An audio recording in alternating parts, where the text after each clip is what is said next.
안녕하십니까 세계 식구 여러분. 오늘은 2021년도 전력 11월 31일 양력 2022년도 1월 2일 양력 새해를 맞이해서 둘째 날 성일을 맞이하고 있습니다. 하나님의 축복이 여러분 가정에 충만하시고 하고자 하는 모든 일들이 만사 형통될 수 있도록 기원 드리겠습니다. 오늘의 말씀의 제목은 하나님의 예언 말씀, 요한계시록에 대해서 말씀을 드리도록 하겠습니다. 제가 이렇게 말씀드리는 것은 제 임의적으로 해석한 것이 아니고 천일국 왕님께서 2015년도부터 말씀했던 내용의 요한계시록의 해설을 하는 것입니다. 그래서 요한계시록을 모르면은 결코 하나님 뜻대로 살아갈 수 없다고 봐야 되겠습니다. 예수님께서 2000년 전에 십자가의 길을 가지고 나서 사도 요한을 통해서 하나님께서 예언 말씀이 요한계시록입니다. 하나님의 복귀 섭리는 어떻게 될 것이냐. 예수님이 오시는 아담으로부터 2000년, 4000년이 지난 다음에 오셨잖아요. 그리고 다시 탕감 조건을 세우기 위해서 2000년이 지나고 재림주가 올 것을 예언한 것입니다. 우리가 재림론에서 원리강론 430페이지 펴보면은 동시성으로 본 복귀 섭리의 내용이 나옵니다. 거기도 마찬가지로 예수님이 오시기까지가 6단계, 그리고 재림 예수님이 오실 때까지가 6단계로 되어 있습니다. 6단계 때 재림 예수님이 출발한다는 뜻이죠. 그래서 그것을 나타내기 위해서 성경에는 7인을 떼실 때 7천사가 나팔을 불매 7대접을 소도매로 그 시대적인 재림주가 언제 오셔서 어떠한 일을 한다고 그렇게 설명이 되어 있습니다. 그래서 우리가 창세기를 보게 되면은 여러분 우선적으로 요한계시록 10장 7절을 펴주시기 바랍니다. 요한계시록 10장 7절. 그러면 우리가 하나님의 창세기 1장에 보면은 모든 만물을 창조하고 6단계 마지막 때 하나님의 딸을 출생을 시킵니다. 그리고 복귀 섭리가 시작되는 것이죠.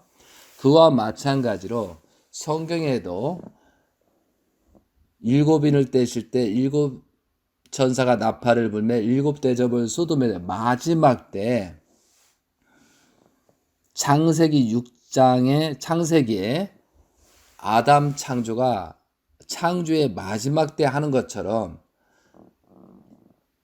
여섯째 인을 떼실 때 마지막 때, 여섯째 천사가 나팔을 불매 마지막 때, 여섯째 천사가 대접을 써 마지막 때 재림주가 출현합니다.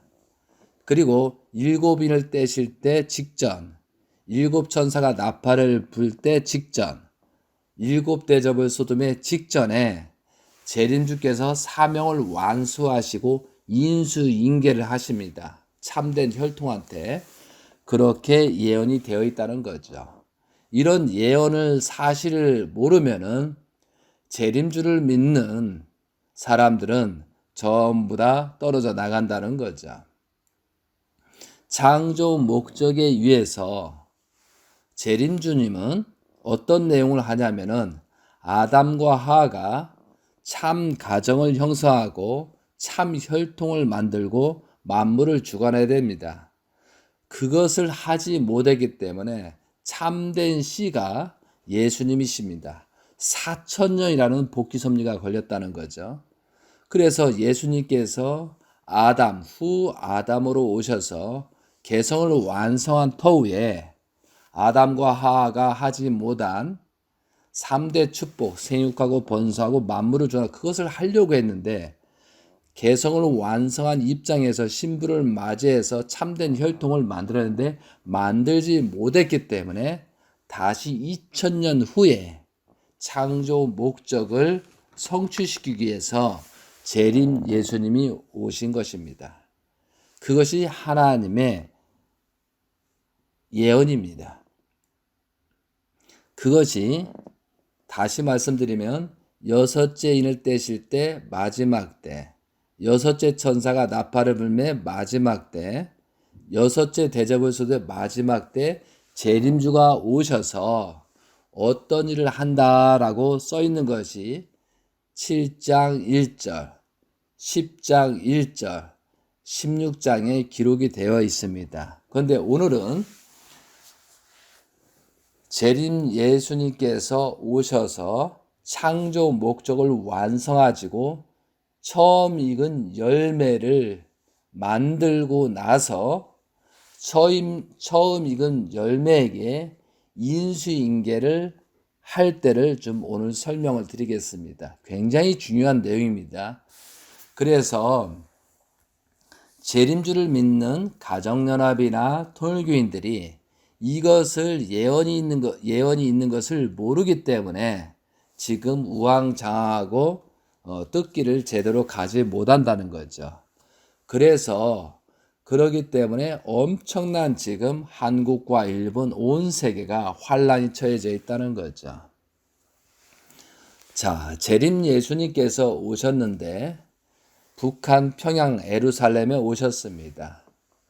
그런데 북한에서 그 기대를 세우지 못하고 또한 남한이 그런 기대를 세우지 못함으로 말미암아 1945년도 8월 15일 해방을 통해서 아버님이 24세를 넘고 소생기 장성기 완서 24세를 넘고 25세 때 출발하게 한 1945년도 8월 15일 날 해방을 통해서 온 천하를 통일할 그런 하나님의 준비가 있었으나 그런 기대를 세우지 못해서 3년 동안 그런 조건을 세웁니다. 그런데 결국은 아버님께서 흥남 감옥에 갇히셔서 섭리를 할 수가 없잖아요. 근데 30세쯤 다시 30세를 넘고 31세를 출발하기 위해서 섭리가 유교 사변을 통해서 아버님을 구출해서 남한으로 옵니다. 그러므로 말미암아 북한은 하나님이 떠나고 어떻게 됐어요? 유물 사상인 어버이 수령을 모시고 70년 동안 2020년도까지 엄청난 고통이 열리는 때가 되었다는 거죠. 그런데 에스라 스가랴의 말씀을 보면은 70년 후에 해방이 된다라고 했습니다. 그래서 2020년도부터는 북한은 하나님이 역사에서 해방의 길을 간다는 거죠. 근데 재림예수께서 한국에 오셨잖아요. 한국에 오셔 모든 기독교가 영접해야 되는데 그러지 못해서 할 수 없이 세계 기독교 통일신령 협회를 세우고 이전까지 왔다는 거죠. 그래서 우리는 복된 시대에 살고 있어. 그래서 한국이 그렇게 가난한 한국이 세계에서 12위권 들어가는 선진국에 들어가는 그런 혜택을 받을 수 있었다는 거죠. 그것은 우리들이 잘해서가 아니고 메시아가 재림주가 한국에 있었기 때문에라는 거죠. 그런데 예수님 때도 마찬가지로 재림주가 오셨는데 그런 기대를 세우지를 못했다는 거죠. 그렇지만 재림 예수님께서는 모든 것을 탕감 조건을 세워서 한국을 중심 삼고 일본, 그래서 일본도 잘 살게 된 이유가 거기에 있다는 거죠. 그런데 그런 조건을 세워서 재림주님이 이제 때가 되었으니 창조 목적의 완성된 처음 익은 열매가 나이가 30세가 되고 새로운 출발 섭리가 되었다는 것이 이것이 2009년도 만왕의 왕 하나님 해방권 대관식이다는 거죠. 그 이후에 천일국 왕님을 중심 삼고 대신자를 중심 삼고 그 기대를 세웠다라면 아버님 성화도 없었고요. 어머님 저렇게 되는 일도 없었고 기원절을 온전히 맞이했다는 거죠. 그래서 2013년도 1월 13일 기원절이라는 것은 그때 기원절을 온전하게 출발을 해야 된다는 거죠. 이것이 기원절 출발 날짜가 일곱인을 떼실 때 일곱 천사가 나팔을 불매 일곱 대접을 소도매로 출발하는 것이 성경의 요한계시록 예언 말씀이라는 거죠. 그러면 그 전에 예언 말씀이 상속자한테 대신자한테 인수인계한다라는 말이 있는 겁니다. 그래서 10장 7절부터 말씀을 듣도록 하겠습니다. 이 말씀은 여러분이 아시는 모든 사람들한테 통일교를 알고 가정연합에 있는 모든 사람한테 전달해 줘서 거듭날 수 있는 기회를 주시면 좋겠습니다. 우리가 인간적으로 하는 게 아니에요. 그래서 하나님의 예언 말씀이 어떻게 되는가 지금부터 들어가도록 하겠습니다. 10장 7절입니다. 다 같이 일곱째 천사가 소리내는 날 그의 나팔을 불려고 할 때 이 시기, 시대적인 시기를 말하는 겁니다. 하나님의 그 종 선지자들에게 전하신 복음과 같이 하나님의 그 비밀이 이루어지더라 하더라. 모든 섭리가 전개된다는 거죠. 그래서 이때 이 하나님의 비밀이라는 것은 여섯째 천사가 나팔을 불고 나서 일곱째 천사가 나팔을 불기 직전이 마지막 때 나타날 현상들과 하나님의 그 비밀이 재림 예수님을 통하여서 이루어짐을 예언하는 겁니다. 그래서 여섯째 인을 떼실 때 여섯째 천사가 나팔을 부니 단계에서 400년이 지난 후에 예수님이 이 땅에 재림하셔서 구원 섭리를 하시고 7단계를 들어가기 직전 마지막 때 하나님의 구원 섭리를 이루어갈 사명자, 창조 목적을 완성한 참된 혈통 대신자를 세워 연결 상속하실 때 시기의 시점을 말한다는 것입니다. 그렇게 되어 있는 거예요. 자, 10장 8절입니다.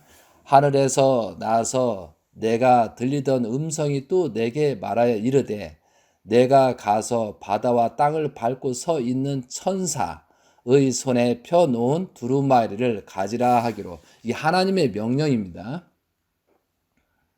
여기서 천사는 재림 예수님을 말합니다. 10장 9절 내가 천사에게 재림 예수님에게 나아가 작은 두루마리를 말씀을 달라 한즉 그 천사 재림 예수가 이르되 갖다 먹어버리라. 내 배는 쓰나 내 입에는 꿀같이 달리라 하거늘 내가 천사의 손에서 작은 두루마리를 갖다 먹어버리니 내 입에는 꿀같이 다나 먹은 후에는 쓰게 되리다. 내 배에서는 쓰게 되리다 라고 되어 있습니다. 해설을 한다면 하나님께서 여섯째 단계 마지막 때가 되었으니 이제 하나님의 사이기대 완성자 참된 혈통 대신자는 재림 예수님의 말씀을 상속받으라 명하시되 재림 예수님은 때를 알고 말씀을 상속함에 주저하지 않으시고 참된 혈통 대신자에게 말씀을 온전히 상속하고 축복하시더라 라고 되어 있습니다. 그리고 10장 11절입니다. 그가 내게 말하기를 내가 많은 백성과 나라와 방언과 임금에게 다시 예언하리라 하리라 하더라. 해설을 한다면 하나님의 말씀을 듣고 재림 예수님은 2008년도 4월 18일 철력으로 3월 13일에 참된 혈통 대신자에게 말씀을 상속해 주고 이제 새로운 생명의 말씀, 복음의 말씀을 온 세상의 백성과 임금들에게 예언하고 타락한 세계를 하나님의 나라로 구원하라는 지시를 받습니다. 이것이 2008년도 4월 18일 철력으로 3월 13일 말씀 상속을 받는 날입니다. 세계장 이취임식을 하는 거죠. 자, 여러분이 재림 예수님을 어떻게 생각하십니까? 생각하고 있죠. 재림 예수님은 태어날 때부터 말씀할 때도 하나님께서 역사하셔서 어느 때 인수인계하고 어느 때 축복을 받고 언제 인수인계를 하라고 분명히 받고 하나님의 말씀에 따라서 2008년도 4월 18일 말씀을 대신자에게 실체권 상속, 축복권 상속을 해 주었다는 거죠. 그 상속을 해준 다음에 그리고 만왕의 왕 하나님 해방권 대관식을 통해서 하나님의 자리에 아버님이 어머님이 쓰시고 그 밑에 왕관을 쓰고 문영진 천일국 왕님 문연하님께서 밑에서 해서 모든 상속권을 이루는 것이 2009년도 1월 15일, 1월 31일은 아버님 천려 1월 6일 탄실 때 만왕의 왕 하나님 해방권 대관식을 했다는 거죠. 그래서 그 이후서부터 만왕의 왕 하나님 해방권 대관식을 한 이후부터 시작되는 것이 요한계시록 11장 1절입니다. 읽겠습니다. 또 내가 지팡이 같은 갈대를 주며 말하기를 일어나서 하나님과 성전과 제단과 그 안에서 경배하는 자들을 측량하되 성전 바깥 마당은 측량하지 말고 그냥 두라. 이것은 이방인에게 주었는즉 이라고 되어 있습니다. 그들이 거룩한 성을 42달 동안 짓밟으리라. 여기까지 하도록 하겠습니다. 성전 바깥 마당은 측량하지 말고 성전 안에만 측량하라고 했습니다. 이 사건이 만왕의 왕 하나님 해방권 대관식을 한 다음에 어떤 사건이 생기냐면요.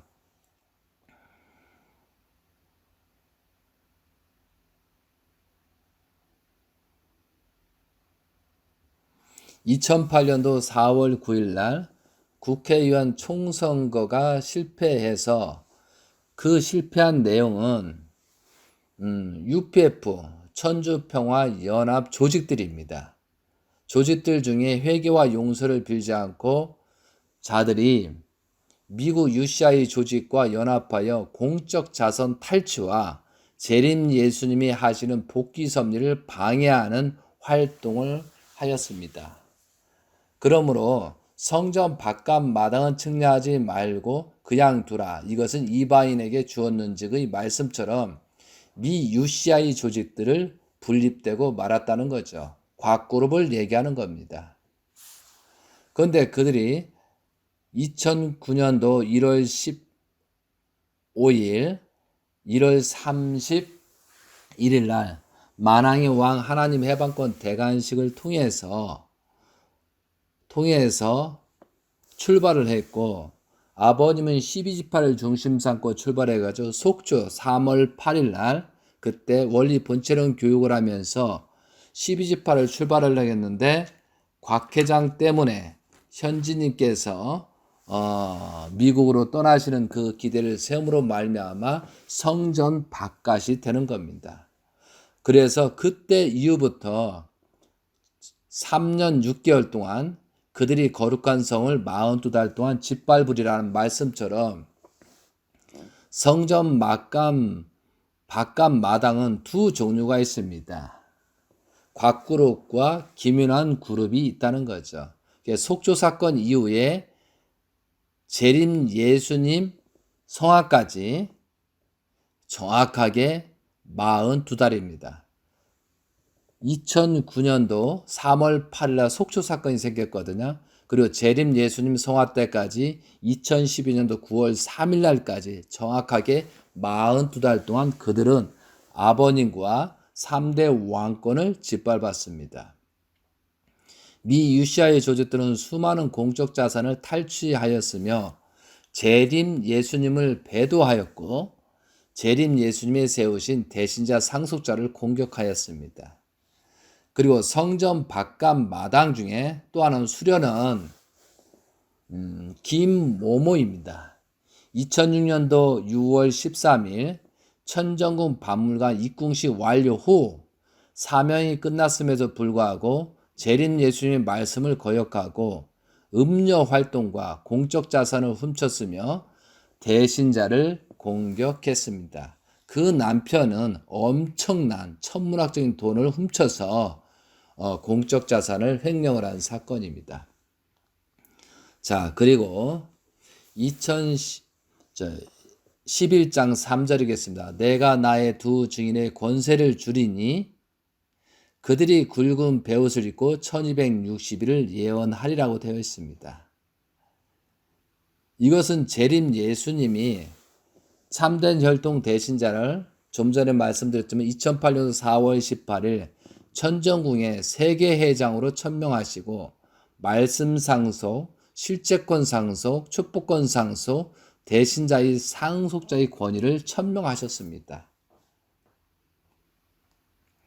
그리고 2009년도 1월 15일, 1월 30일 만왕의 왕 하나님 해방권 대관식을 통해서 재림 예수님 90세 때 문희 형제님 40세를 때 대신자로서 천명하시고 모든 실체권까지 상속하십니다. 그리고 재림 예수님은 자서전 출판 기념을 2009년도 6월 1일 날 행사로서 킨테스에서 마무리하심을 보여주셨습니다. 이 이후로 대신자를 중심으로 부모 협조 활동을 하셨습니다. 이것이 참고사로 복귀섭리 동시서로부터 요셉이 30세 총리 대신 예수님 때 30세쯤 출발하는 내용과 똑같습니다. 그래서 그런 예정대로 문선명 재림 예수님은 상속의 때가 돼서 이렇게 상속을 해줬다라고 되어 있습니다. 자, 그리고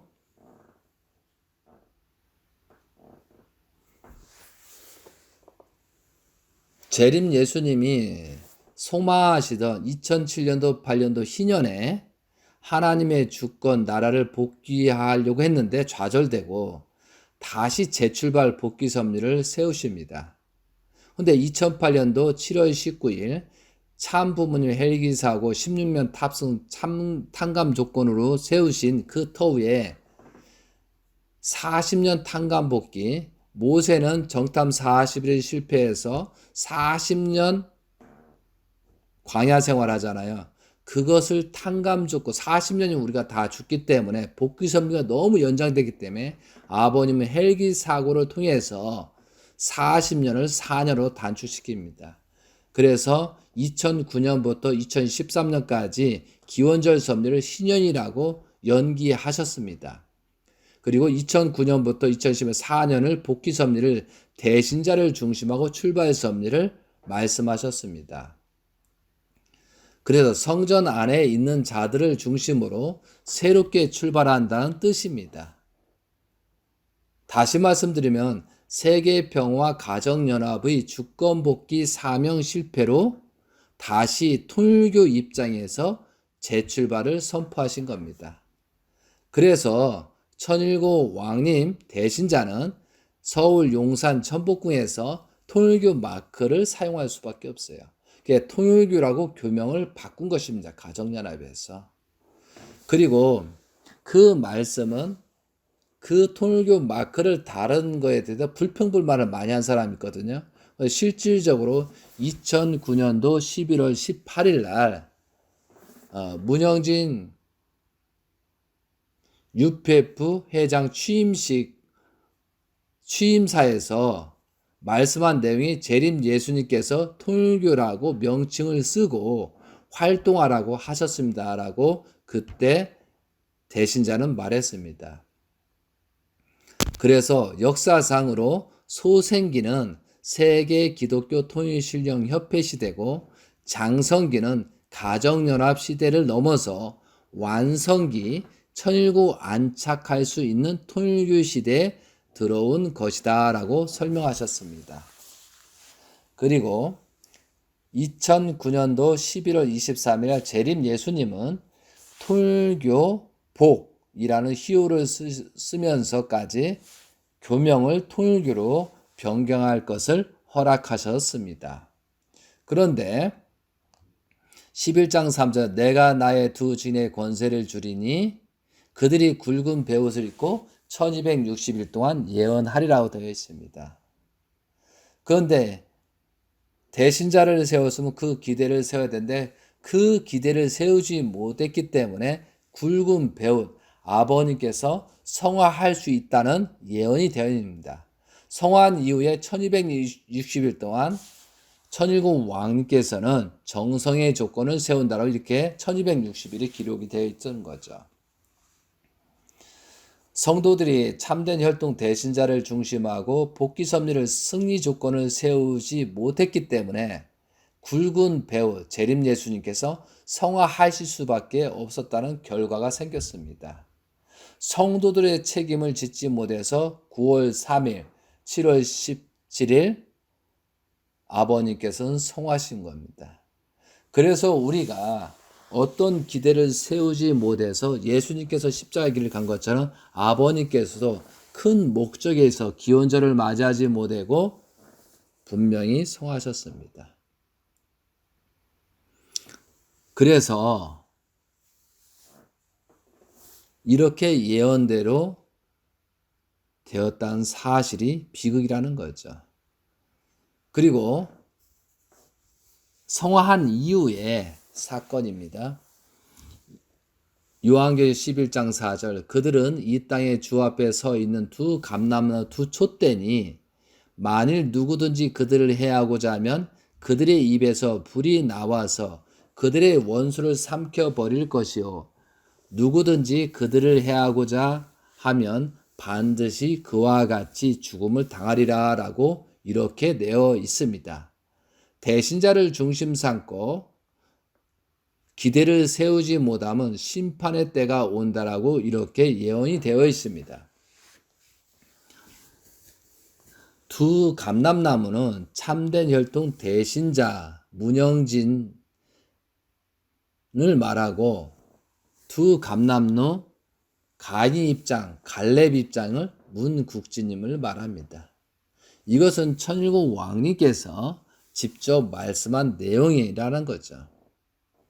그래서 섭리는 문영진 천일국 왕님께서는 아벨 입장으로 요셉의 입장으로 여호수아 입장으로 지금 출발 섭리를 하시는 거고 문국진님은 가인의 입장, 갈렙의 입장에서 지금 섭리 활동을 하고 있습니다.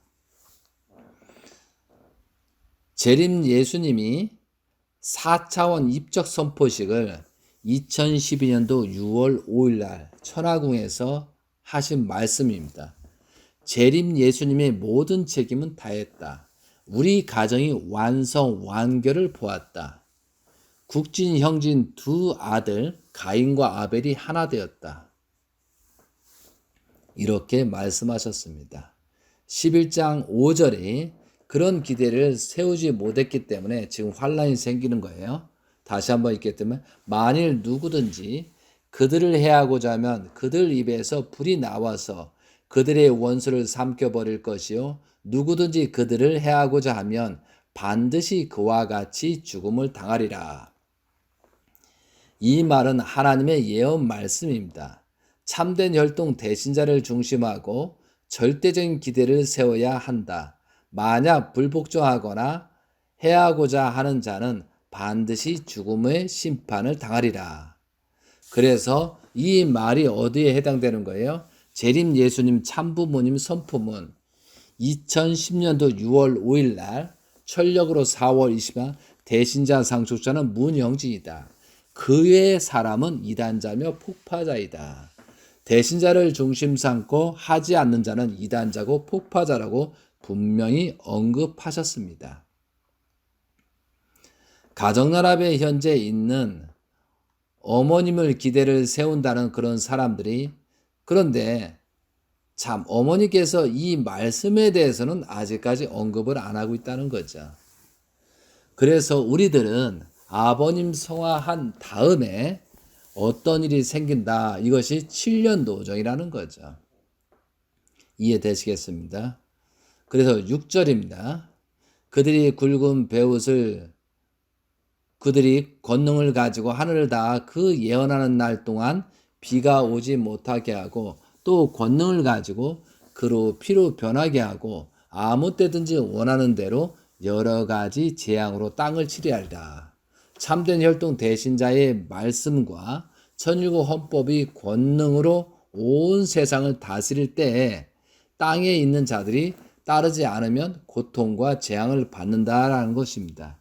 이것이 2009년도가 만왕의 왕 하나님 해방거지, 그때부터 7년 풍년, 요셉은 7년 흉년입니다. 그래서 2009년부터 2015년도까지 7년. 그래서 아버님 성하고 만 3년까지는 그래도 회개하고 용서를 빌고 대신자를 중심 삼고 가기를 원했거든요. 근데 그렇지 못했잖아. 그러니까 7년 환란이 온다는 것이 11장 6절이라는 거예요. 그것이 2016년부터 2020년 대환란이 생긴다. 올해가 대환란 중에 마지막 7년차라는 것을 분명히 말씀을 드립니다. 그래서 재림주가 떠남으로 말미암아 또한 대신자를 영접하고 대신자의 기대를 세우지 못함으로 말미암아 하나님의 복귀 섭리에 의해서 2013년도 1월 13일 기원절을 찾지 못하고 대신자를 몰아냄으로 말미암아 미국으로 떠나서 만 8년이라는 7년이라는 그 기대를 세우는 거예요. 그런 기대 위에 승리적인 조건을 세우고 있는데 아버님 성화로 말미암아 회개하고 용서를 빌지 않고 대신자를 중심 삼고 가지 못하면은 7년 환란 16년부터 2022년 그래서 지금 환란의 마지막 때 한국과 일본 세 개가 심판을 받는 그런 현국이 떨어졌다라고 예언이 나옵니다. 그리고 11장 7절부터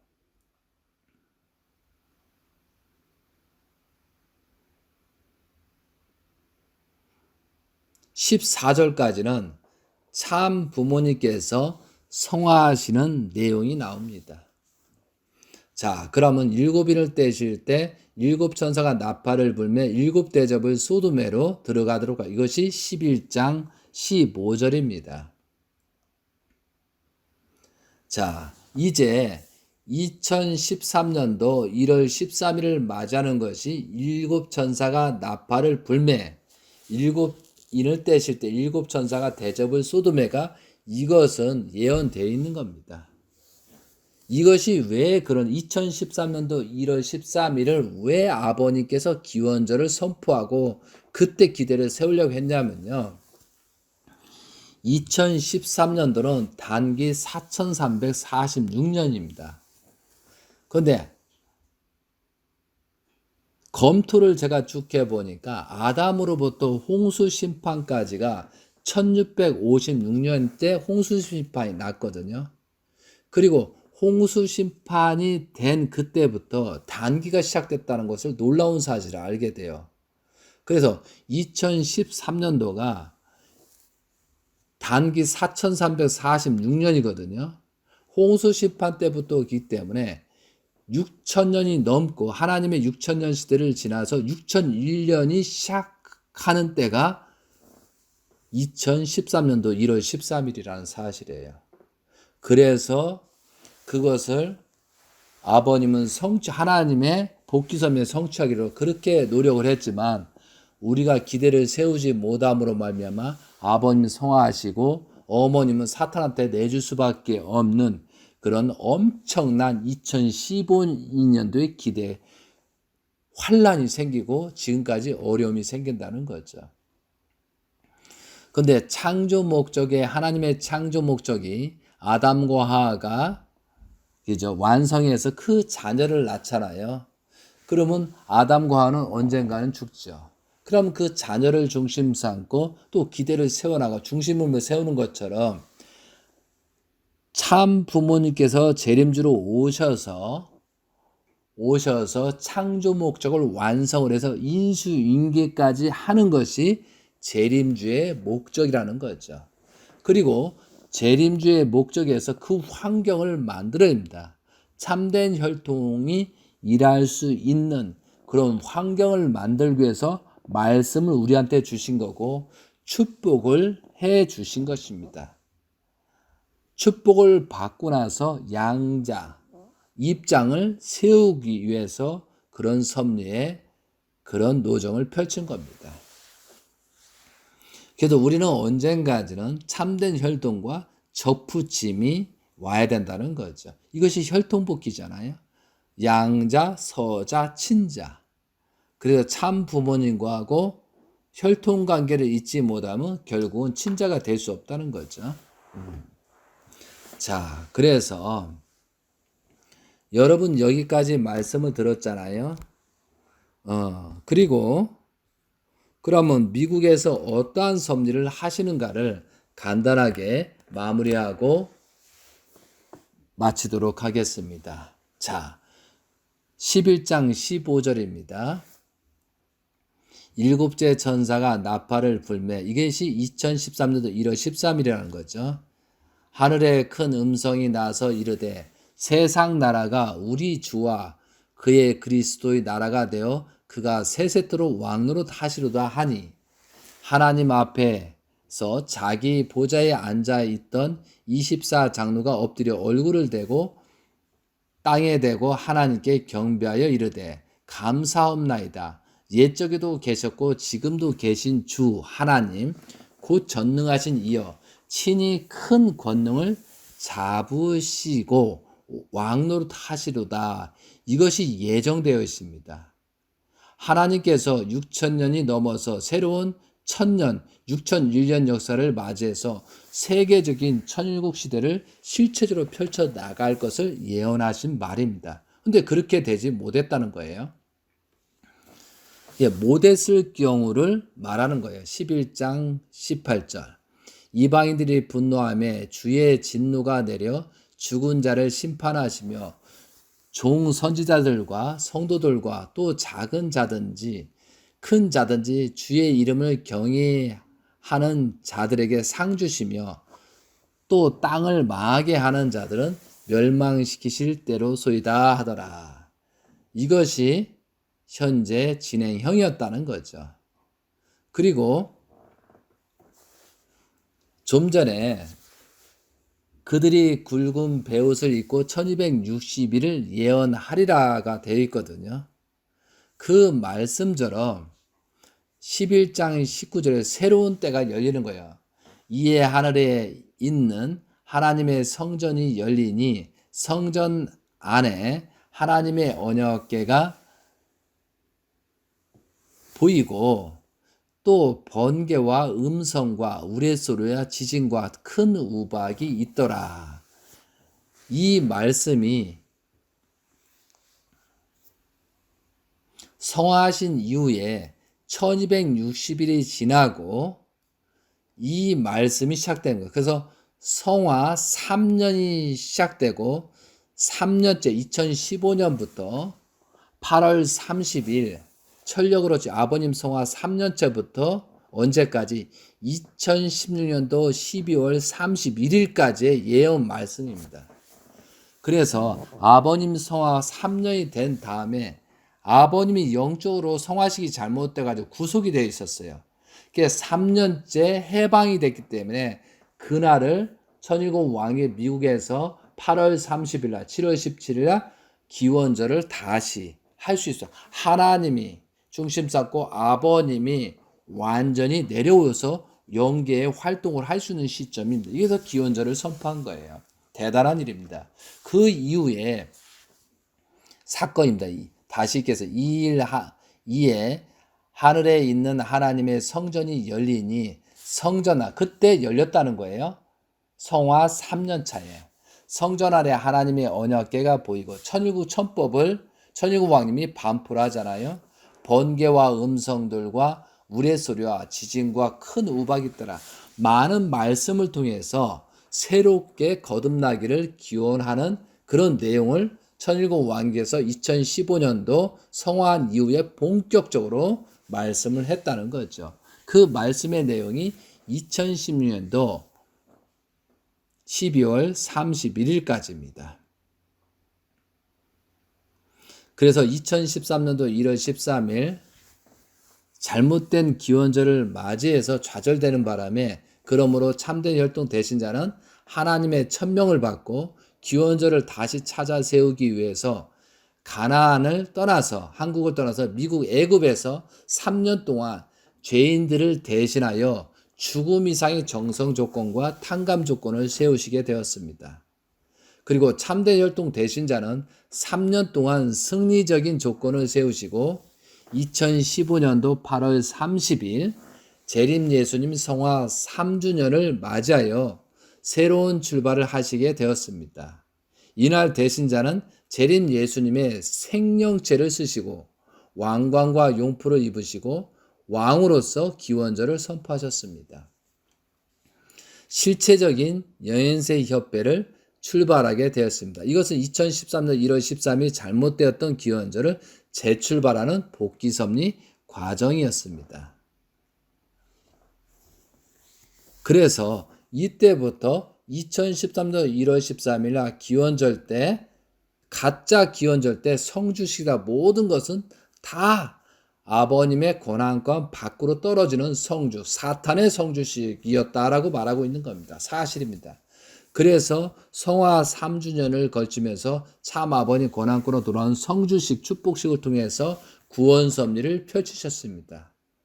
그때 세계적으로 777가정을 축복하셨고 그 중에 한국에 360가지 축복 조건을 세워서 출발 섭리를 하셨습니다.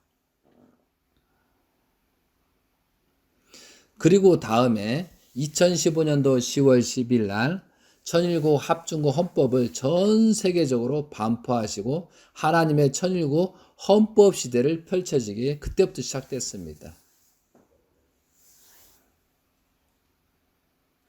그래서 1260일이 중요하잖아요. 그들이 굵은 배옷으로 1260일 지나 이 날은 제49회 참 하나님의 날 2016년도 1월 1일 날 기념 행사를 참된 혈통 대신자는 하나님의 천명을 받고 재림 예수님의 의자에 앉아서 경배를 받으십니다. 이것은 영계의 재림 예수님과 참된 혈통 대신자가 일체되심을 세상에 알리는 일입니다. 그리고 1월 6일 날 탄시일이 지나서 정확하게 1260일입니다. 그리고 탄시일의 다음 날이 새롭게 출발을 하는 그런 역사가 벌어졌다는 거죠. 그것이 예정론에 나오는 내용이다 이거죠. 자, 그리고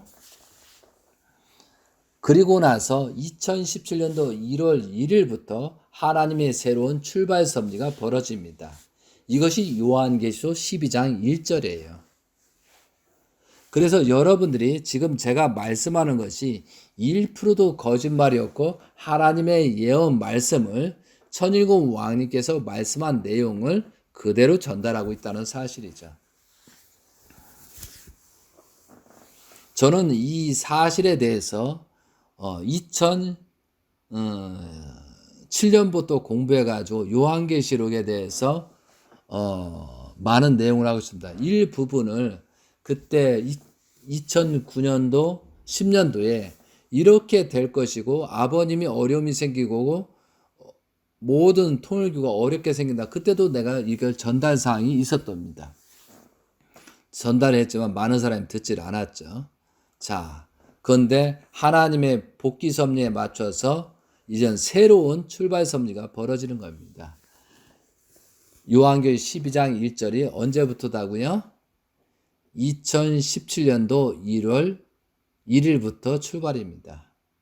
그런데 이때가 왜 그러냐면 제50회 하나님의 날입니다. 희년 재출발 섭리 때라는 거죠. 1968년도 1월 1일 날 양력으로 1월 1일 날 하나님의 날을 제정하십니다. 그 이후에 2017년도 1월 1일은 제50회 기일수 77의 49를 지나서 50회 하나님의 날이 시작된다는 것이 요한계시록 12장부터 출발되는 것입니다. 그러면 새로운 하나님에 맞춰서 출생에 그런 섭리가 있어야 하기 때문에 천일국 왕님께서 그때 1260일을 그러니까 266일이라는 그런 기간에서 해산에 대한 그런 섭리적인 조건을 세우는 것이 요한계시록 12장 1절입니다. 예수님께서 태어날 때 그 별자리가 동방바사를 보고 온 것처럼 그 별자리가 똑같이 재림주 시대도 출발점에서 나타났다는 거죠. 요한계시록 12장 1절입니다. 하늘에 큰 이적이 보이니 해를 옷 입은 한 여자가 있는데 그 발 아래에 달이 있고 그 머리에는 12별의 관을 썼더라. 이 여자가 아이를 베어 해산하게 되매 아파서 애를 쓰며 부르셨다.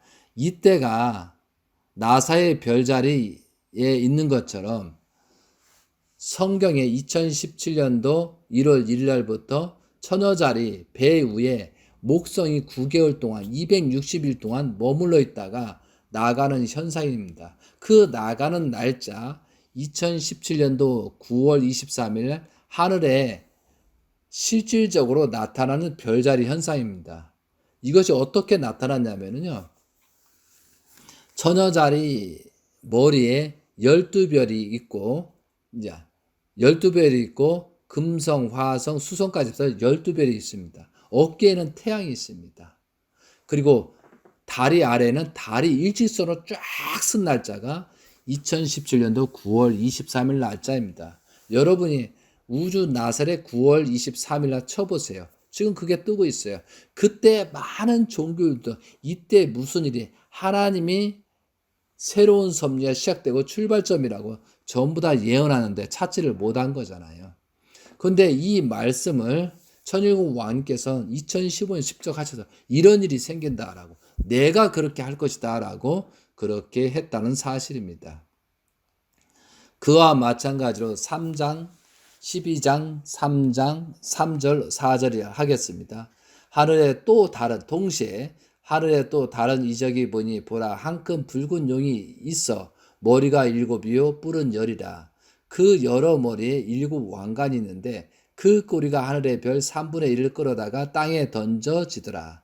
용이 해산하는 여자 앞에서 그가 해산하면 그 아이를 삼키고자 하더라. 이것이 3분의 1이잖아요. 이걸 루쉐리가 엄청난 전쟁을 하는데 이 행사가 제대로 진행되지 않도록 천일국 왕께서 등장하지 못하도록 모든 영계를 동원해서 지상에 내려와서 그 일을 벌였다는 거예요. 무서운 얘기잖아요. 그것이 현재 이 말을 하는 거예요. 2017년 1월 1일부터 사탄의 움직임이라는 거죠. 근데 결국은 하나님대로 성취가 되는 겁니다. 2015년도 12월 5일 여자가 아들 낳으니 이는 장차 철자로 만국을 다스릴 남자라. 그 아이를 하나님 앞과 그 보좌 앞으로 올려가더라 라는 것이 성취됐습니다. 그래서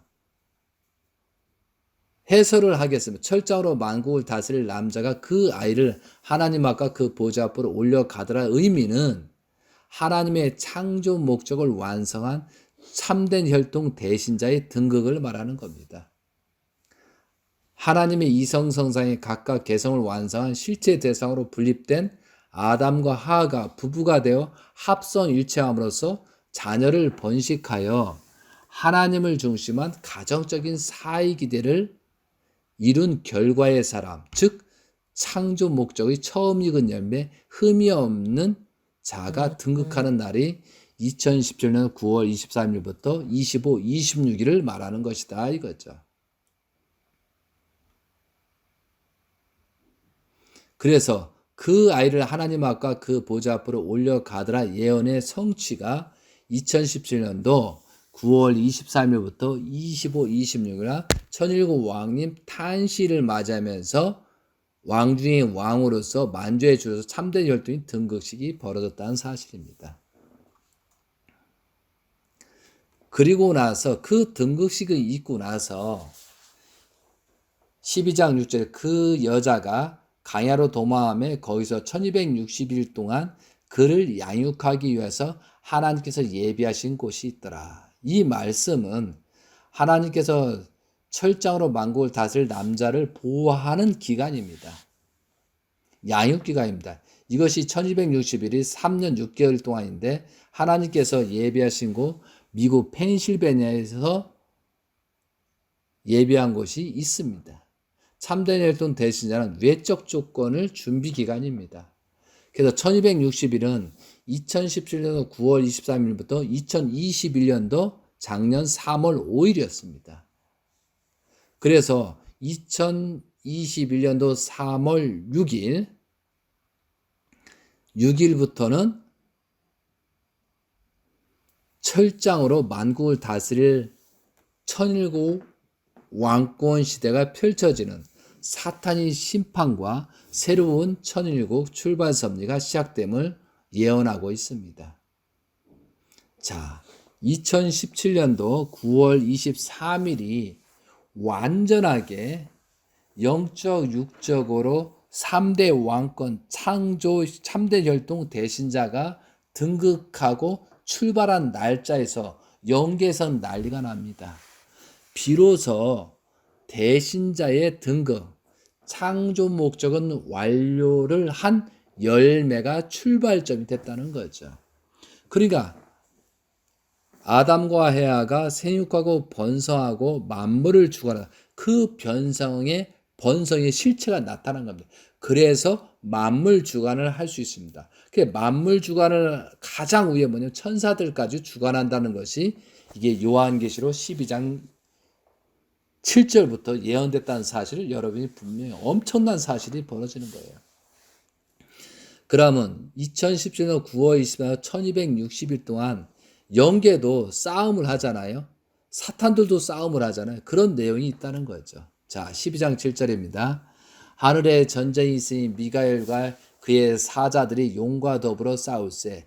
용과 그의 사자들도 싸우나 이기지 못하여 다시 하늘에서 그들이 있는 곳을 얻지 못한지다. 큰 용이 내쫓기니 옛뱀 마귀라고도 하고 사탄이라고 하며 온 천하를 꾀하는 자라. 그가 땅으로 내쫓기니 그의 사자들도 그와 함께 내쫓기니. 이것은 언제 날짜예요? 2017년 9월 23일부터 일어났던 사건입니다. 여러분, 이게 얼마나 중요한가를 다시 한번 설명드리겠습니다. 이것은 영계의 세계에서 나타나는 현상을 하는 거예요. 계시록 12장 5절에 철장으로 만국을 다스릴 남자라. 그 아이를 하나님 앞과 그 보좌 앞으로 올려가더라. 이것은요, 이 말씀처럼 하나님의 창조 목적을 완성한 처음 익은 열매가 나타난 것이 2017년 9월 24일 시점으로부터 하나님의 선편, 미가엘 천군 천사들과 악편, 용 누쉘의 악한 천사들이 영계에서 싸움이 벌어졌다는 거예요. 그 결과 미가엘 천군 천사들이 승리함으로써 영계 세계에서는 더 이상 사탄들이 악령 역사를 할 수 없게 되었다는, 사탄들이 땅으로 쫓겨났다는 의미입니다. 이 말씀을 정확하게 설명을 드리면은 아담 하와의 타락으로 말미암아요 인간이 사탄 누실에게 주관받을 수 있어요. 그래서 종의 입장으로 떨어지게 되었습니다. 그러므로 하나님은 인간의 자리를 찾기 위해서 6,000년 동안 구원 복귀 섭리를 해오신 것입니다. 비로소 하나님이 계시록 12장 5절 말씀을 성취함으로써 창조 목적을 완성한 처음 익은 열매, 하나님의 참된 혈통 사랑, 만물들의 참된 주인의 위치를 찾게 되었습니다. 그래서 비로소 천사, 종까지도 주관할 수 있게 된 것입니다. 계시록 12장 8절의 말씀은 미가엘과 그의 사자들은 참된 혈통 사람이 나타났기 때문에 전쟁할 수 있었으며 이길 수 있게 되었다는 것입니다. 이해되시겠습니까? 이건 엄청난 중요한 사실이에요. 예수님께서도요, 사탄한테 시험 받지만 사탄이 물러났다고 했어요. 항상 사탄은 영계에서 누쉘이 주관하면서 그렇게 사탄시다. 아버님 때도 그렇다는 거예요. 그런데 창조 목적을 완성한 그 기대에서 비로소 미가엘이 천사, 영적으로 참된 혈통이 나왔기 때문에 미가엘이 전쟁을 할 수 있었던 거예요. 왜? 그동안에는 6천년 동안 이 2017년 9월 23일 날 이전까지는 미가엘이 가브리엘이 움직일 수가 없어요. 왜? 누셀이 형의 입장이었기 때문에. 사탄이 주관. 근데 참된 혈통 대신자, 하나님의 창조 목적인 대신자 처음 익은 열매가 나타났기 때문에, 주인이 왔기 때문에 주인을 따라서 미가엘이 움직여서 누구의? 누셀을 공격해서 연계해서 이겨서 땅으로 내려보냈다, 이 뜻이에요. 이거 엄청난 중요한 사건입니다. 6천년이 지나고요. 2017년 9월 23일 이게 처음 출발된다. 그래서 영계에서 50%는 전부 다 지금 이기고 있고, 그러니까 이 영들이, 악령들이 어때요? 땅으로 내쫓겼다는 거예요. 자, 9절입니다. 큰 용이 내쫓기니 옛뱀 곧 마귀라고도 사탄이로 가며 온 천하를 꾀하는 자라. 그가 땅으로 내쫓기니 그의 사자들도 그와 함께 내쫓기니. 그러니까 영계는요 3분의 1, 누셀이 거느리고 있는 3분의 1이 영들이 와서 우리 악한 사람한테 지금 영적 역사를 하고 있는 그런 때라는 거죠. 그렇게 해서 공격을 했지만 1260일이 지나고 나서 승리적인 그 기대라는 것이 2021년 3월 5일까지. 그렇기 때문에 사탄들은 지상권을 현재 지금 사탄들이 지금은 공격하고 있지만 천일국 왕님께서 실체적으로 등장하기 때문에 작년 3월부터 시리아는 미국을 중심 삼고 현재 섭리를 진행하는 그런 과정이 있습니다. 엄청나. 그래서 완전히 전환점이 되고 있다는 거죠. 2022년도가 흉년 7년 차이기 때문에 굉장히 어려운 때가 있다는 거죠. 그래도 희망이 있다는 거예요. 자, 10절입니다. 내가 또 들으니 하늘에 큰 음성이 있어 이르되 이제 우리 하나님의 구원과 능력과 나라와 또 그의 그리스도의 권세가 나타났으니 우리 형제들은 참서던 자 곧 우리 하나님 앞에서 밤낮 참사던 자가 쫓겨났고, 12장이죠. 또 우리 형제들이 어린 양의 피와 자기들이 증언하는 말씀으로써 그를 이겼으니 그들은 죽기까지 자기들의 생명을 아끼지 아니하리다. 천일국 왕님을 중심 삼고 가는 사람이 있다는 거죠. 자, 12장 12절입니다. 그러므로 하늘과 그 가운데 거하는 자든 즐거워라. 그러나 땅과 바다를 화했을진저 이는 마귀 자기 때가 얼마 남지 않은 줄을 알므로 크게 분내어 너희에게 내려갔더라 하더라. 그래서 2021년도 3월 8일부터 본격적인 선주권을 찾아가는, 주권을 복귀하는 그런 시대가 벌어졌다는 거죠. 그것이 현재 진행형이 되고 있다는 거죠. 자, 12장 13절. 용이 자기가 땅으로 내쫓긴 것을 보고 남자를 낳은 여자를 박해하는지라. 그 여자는 큰 독수리 두 날개를 받아 광야 자기 곳으로 날아가 거기에서 그 뱀의 낯을 피하여 한때 두때 반때를 양육받으며. 이제 반복적인 내용입니다. 여자의 뒤에서 뱀이 그 입으로 물을 강같이 토하여 여자를 물에 떠내려가게 하려 하되 땅이 여자를 도와 그 입을 벌려 용의 입에서 토한 강물을 삼키니 용이 여자에게 분노해 돌아가서 그 여자의 남은 자손 곧 하나님의 계명을 지키며 예수의 증거를 가진 자들과 더불어 싸우려고 바다 모래 위에 섰더라. 그리고 요한계시록 13장은 사탄이 활동을 하다가 심판받는 내용이 지금 현재 진행형으로 가고 있습니다. 근데 결국은 어떻게 된다요? 요한계시록 14장이 출발되는 겁니다. 그래서 13장 18 지혜가 여기 있으니 총명한 자는 그 짐승의 수를 세어보라. 그것은 사람의 수니 그의 수는 666이라. 지금 짐승들이 활동하는 것을 정확하게 보고 있는 사람도 있다는 거죠. 그리고 요한계시록 14장 1절을 마무리해도 지금 그렇게 열리고 있는 거예요. 그것처럼 또 증거의 말씀이 있습니다.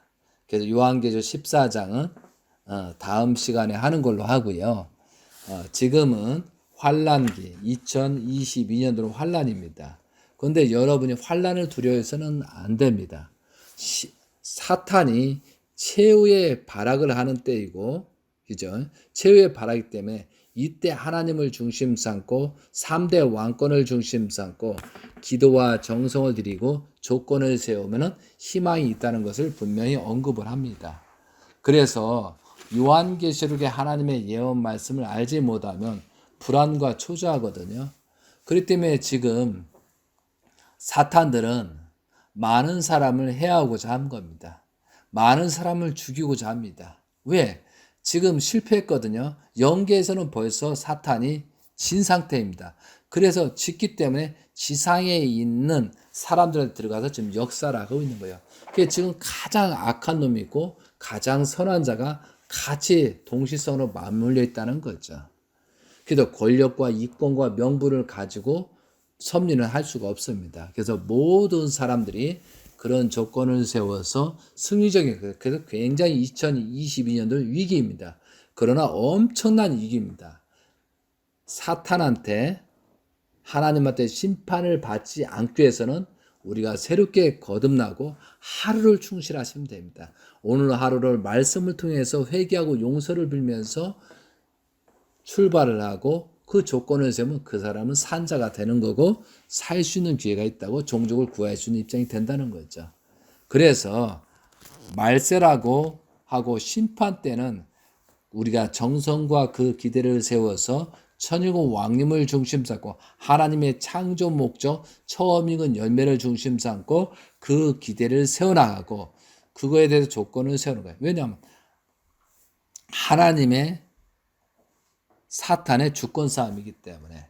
그래서 한 사람이 되면 두 사람이 되고 세 사람이 되고 네 사람이 되고 그것이 만들어가는 거다 이거죠. 그렇기 때문에 지금은 여호수아 시대입니다. 여호수아 시대이기 때문에 미국을 중심 삼고 천일국 왕께서는 전 세계를 하나씩 정리해 나갈 거다 이거죠. 그렇기 때문에 우리는 요한계시를 알고 우리는 어떻게 기대를 세우고 조건을 세울 것이냐. 다시 한번 말씀드리지만 재림주 시대, 예수님 시대 때 예수님을 모시지 못해서 40년 후에 예루살렘이 완전히 망해버렸습니다. 그리고 2000년 동안 고난받고 특히 로마 시대 400년 동안 거의 예루살렘 사람들은 죽어나갔습니다. 이스라엘 사람 죽어나갔어요. 그런데 아버님 성화로 말미암아 그런 환란이 없다? 말이 안 되잖아요. 똑같은 전개가 된다. 어떤 사람은 회개하고 용서 빌 필요가 없다? 그 사람은 배락 맞을 사람입니다. 시대적인 혜택과 재림주가 왔는데 성화에 대한 그런 기준도 모르고 섭리도 모르면 죽을 수밖에 없어요. 그래서 제가 왜 이런 말씀을 드리냐 하면은 심판받는 순간에도 깨우치라 이거예요. 정작 물어보고 그래야 연계 가서 그래도 해결점이 있다는 거죠. 그래서 저는 말을 해야 된다는 거죠.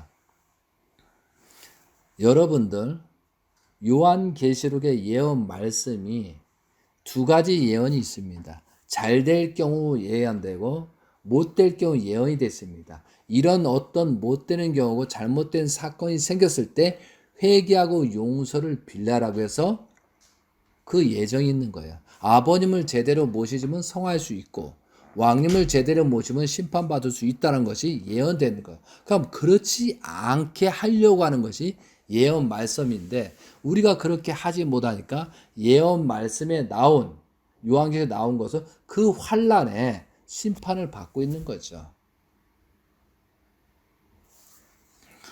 아담과 하와가 선악과를 따먹으면 정령 죽으려 한 것처럼 요한계시록도 그렇게 말씀이 있다는 거죠. 그게 따먹었는데 그 결과가 지금 나타나고 있는 것처럼 우리도 그렇게 심판대에 있다는 거죠. 그럼 우리는 회개하고 용서를 비고 다시 출발하는 그런 조건을 세워나가지 않으면 결국은 뭐예요? 심판의 대상이 되고 죽음의 대상이 된다는 사실을 우리가 아시기 바랍니다. 이 말씀을 전달해서 다시 한번 생각하세요. 우리는 양심이 있고 본심이 있기 때문에 다시 한번 생각하면서 하나씩 하나씩 내가 지금 무엇을 하고 있지?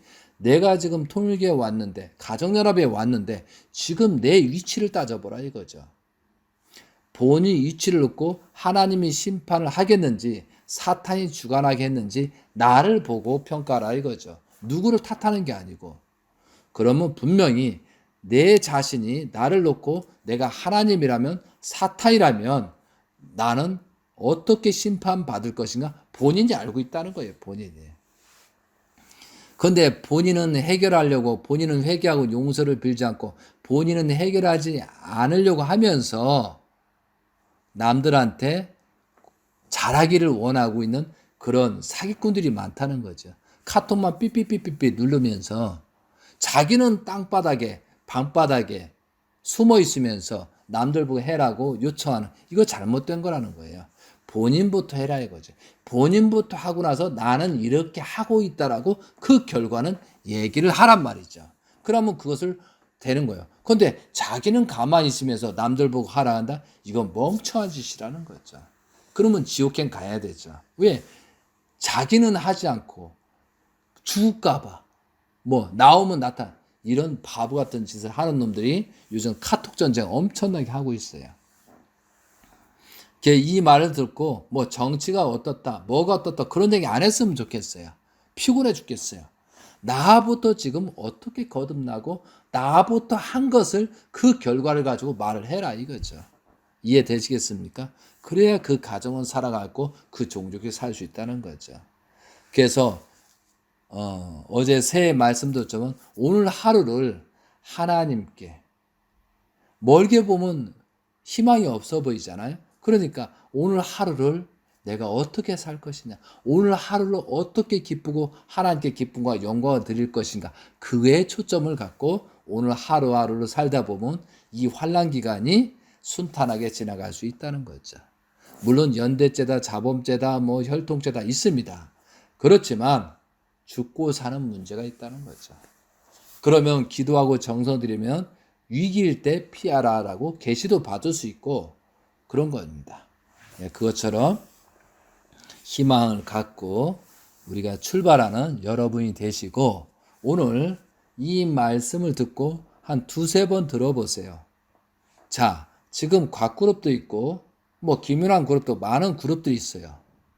그런데 요한계시록 예언 말씀하고 지금 그들이 하는 행동을 정확하게 분석하시고 판단하시라 이거죠. 저는 이렇게 말씀드렸어요. 제 말이 아니고 아버님 말씀에 요한계시록 해석한 말씀과 천일국 왕님께서 하신 거 그리고 600권 모든 말씀에 한 것을 집대성해서 이 현재의 시점을 말씀드리는 거다 이거죠. 그러면 여러분 이호택 말이 틀렸다 하기 전에 여러분은 어떻게 주장할 거냐 이거죠. 여러분 스스로는 어떻게 주장하면서 말을 할 거냐 이거죠. 남들도 틀렸다 맞다 그렇기 때문에 잘못 말하면 심판의 대상이 될 수 있다는 거죠. 조심. 왜? 남들까지도 못 가게 하는 그런 범죄자가 될 수 있다는 거죠. 정말로 우리가 아버님 성화에 대해서 정말로 회개하고 용서를 빌고 예수님 시대 때 예수님이 십자가에 간 그런 사건들을 다시 하면서 나는 어떤 위치에 있는가? 재림주 시대를 살고 있는데 나는 어떠한 입장을 했느냐? 6,000년을 탕감 조건 세우는 나예요, 나. 복귀섭리에서 그래서 복귀섭리를 모르고선 결코 구원이 없다고 그러잖아요. 그렇기 때문에 나의 있지. 6,000년에 관련된 아담 해와로부터 그 조상들의 업보를 내가 어떻게 탕감을 줬고 어떻게 가느냐. 그런데 가장 조건, 탕감 조건 자기가 스스로 알아서 세우는 거예요. 그럼 제물도 드리고 뭐 경배를 하고 모든 것이 여러 가지가 있어요. 다 하시라 이거죠. 그런데 저는 아담과 하와가 타락한 이유는 천사장이 역주관해서 그렇거든요. 그러면 하나님께서는 내 아들, 딸을 사랑하기를 가장 원하고 있다는 거죠. 그것이 가장 큰 탕감 조건이라고 볼 수 있는 거죠. 그래서 저는 부족하지만 재림주님을 중심 삼고 대신자이신 문영진 천일국 왕님께 갈 수 있는 길을 조금이라도 조건을 세우고 정성을 들이고 기대를 세우는 것이 하나님이 바라시고 가장 원하시는 길이라고 생각하기 때문에 그 조건 속에서 전력 투구하고 있는 거거든요. 누가 뭐라고 하든 누가 어떤 비난을 해도 세상적으로 비난을 받더라도 저는 상관없습니다. 부족하지만 누군가는 말을 하기 때문에 나팔수가 돼서 이렇게 말씀을 전하는 것뿐입니다. 여러분들도 마찬가지야. 가장 큰 탕감 조건은 아담과 하와를 사랑하지 못한 그런 입장, 예수님을 사랑하지 못한 입장, 기대를 세우자. 재림주를 사랑하고 기대를 세우지 못해서 성화까지 됐잖아요. 그런 기대를 모든 걸 탕감 조건은 참된 혈통 대신자 처음 익은 열매, 창조 목적을 완성한 그분을 중심 삼고 가는 것이 하나님이 가장 바라시고 원하시는 일이 되기 때문에 그 일을 하고자 하는 겁니다. 정말로 모든 걸 오픈하세요. 남이 뭐라든 간에 모든 걸 오픈하면서 나를 지적하세요. 나를 분립하세요.